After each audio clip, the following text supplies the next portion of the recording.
Every Thursday, we are joined by Dr. Ruth Berggren, Infectious Disease Specialist with the Long School of Medicine at UT Health San Antonio. Doctor, thanks for being here with us today. Of course, when it comes to COVID, we're always talking to you about that. The biggest question a lot of people have has to do with kids getting the vaccine now. Now we know that kids 5 to 11 can get the vaccine. They are receiving the vaccine by the thousands so far in our community. So have there been any concerns with kids getting the shot up to this point? Anything you're hearing that you want parents to know about?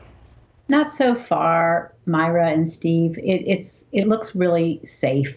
The Pfizer vaccine trial for kids 5 to 11 showed no cases of the heart muscle inflammation we call myocarditis.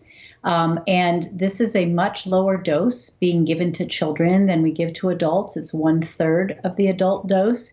And we are monitoring very carefully. There's a vaccine adverse event reporting system that anybody can report to, and this is being monitored. And if we start to see any kind of a safety signal that's of concern, that will be shared with the public. This we know, and everyone will recall that it after a couple of months, and I'm not even sure it was full 2 months of the Johnson & Johnson, we had a pause when we needed to pause, and that was taken out of an abundance of caution. We will always take an abundance of caution. We will always monitor the safety data and share that with the public. What kind of side effects should parents be aware of before they take their kid in to get this vaccine? Well, nobody likes a needle. So, I mean, it is a needle. Can't avoid that. And some soreness in the arm. That's pretty universal. And then kids tend to get a mild muscle aches, mild headache, and mild fatigue. And it's rare that children will have a fever. It's really a vanishingly low number. And people, I think, tend to fixate on that, and they shouldn't, because your odds are greater than 90% that your child will not have a fever in response to the COVID vaccine. What about the timing here? Of course, all of this is happening right up against Thanksgiving, Christmas right around the corner. So what is the timeline for when parents should get their kids vaccinated if they want them to be fully immunized by Christmas? The answer is as soon as possible. But if you want to have a Christmas present for your family, which is a fully vaccinated and protected child, and that Christmas is December 25th. So working backwards, you want to get vaccinated by November 20th for your first shot. That means your second shot would be December 11th. 11 plus 14 is 25.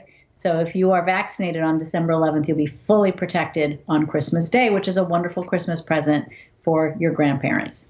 We've got some viewer questions when we're talking about the holidays, and a lot of them have to do with the home COVID tests, the tests that you can buy off the shelf that you see in the grocery store, you see in the pharmacy. How accurate are those, and how much faith should you put in these tests being accurate? Right. So those are helpful. I really do believe they are a harm reduction tool for us. And if you have a positive test, you may believe it, and you don't need to go and get a confirmation. And if that positive test from the home test keeps you from getting on a bus or plane or train or going to visit a loved one in the hospital, then that is a really, really good thing. The typical one that is used most commonly, not the only test, but the one that's used most commonly actually recommends for maximum accuracy that you do 2 tests about 36 hours apart. So that's good to know. I would just caution people that if you feel sick and you have a negative test on that home test, you might want to go and get a more accurate test at one of our multiple testing sites. If the test is positive, though, you really can believe it. We've also received some viewer questions from parents who have said, okay, we know that the Pfizer dose for kids 5 to 11 is that micro dose, smaller dose than what adults are getting, but their kids are, let's say, bigger, taller, larger than the average 10-year-old. They're concerned, well, should my kid get a stronger dose to be fully protected? What would you say to those folks?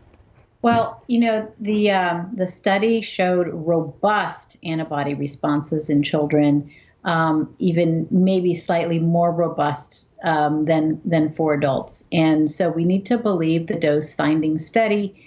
And it's a 10 microgram dose for children 5 to 11-year-olds. That is 1/3 of the recommended adult dose, which is 30 micrograms. Obviously, University Health and putting out some of these clinics at Wonderland of the Americas. Are you getting a feeling for what the turnout's been so far? Are you encouraged by the numbers that you're seeing at both the Metro Health and at Wonderland of America so far with these kids getting vaccinated?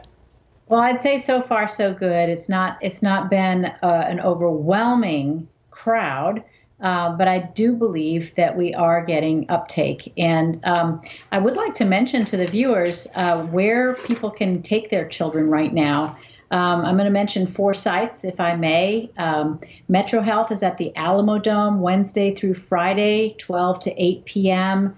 UT Health, my place of work, is vaccinating at 8300 Floyd Curl Drive every Monday through Friday from 8 to 4. And you can schedule that by going to schedule.utmedicinesa.com. Children's Hospital of San Antonio, which is at christushealth.org, 333 North Santa Rosa. They're vaccinating Monday through Friday, 7 to 4. And then finally, University Health System, of course, our hospital system, is vaccinating at the Wonderland Mall of the Americas Monday through Friday, 10 to 6. So we have a lot of options and a lot of sites. I do encourage people to get in there and get vaccinated by November 20th if they possibly can. And so much of that information online as well. Dr. Ruth Berggren, always good to see you. Thanks for being here. We'll be right back.